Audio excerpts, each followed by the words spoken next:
യന്ത്രവൽകൃത ബോട്ടുകൾ ഏർപ്പെടുത്തിയിരിക്കുന്ന നിയന്ത്രണം ഇന്ന് അർദ്ധരാത്രി അവസാനിക്കും. കാലാവസ്ഥയിലുണ്ടായ മാറ്റങ്ങൾ മത്സ്യസമ്പത്ത് കുറയുമെന്നാണ് ബോട്ട് ഉടമകൾ പറയുന്നത്.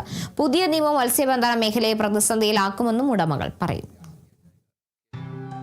3500 മത്സ്യബന്ധന യാനങ്ങളാണ് കേരള തീരത്തുള്ളത്. അധികവും കൊല്ലം ജില്ലയിലെ നീണ്ടകര ശക്തികുളങ്ങര ഭാഗത്തു നിന്ന്. കടലിൽ വെള്ളത്തിൻ്റെ ചൂട് വർദ്ധിച്ചതിലും മഴ കുറഞ്ഞതിലും ബോട്ടുടമകൾക്ക് ആശങ്കയാണ്. പരമ്പരാഗത മത്സ്യങ്ങൾ കുറയുമെന്നാണ് പറയുന്നത്. ചാള, മത്തി, അയല എന്നിവ കഴിഞ്ഞ 3 വർഷമായി കുറച്ചാണ് ലഭിക്കുന്നത്. പ്രതീക്ഷ ചെമ്മീൻ നിറയുന്ന കരിക്കാടിയിലാണ്.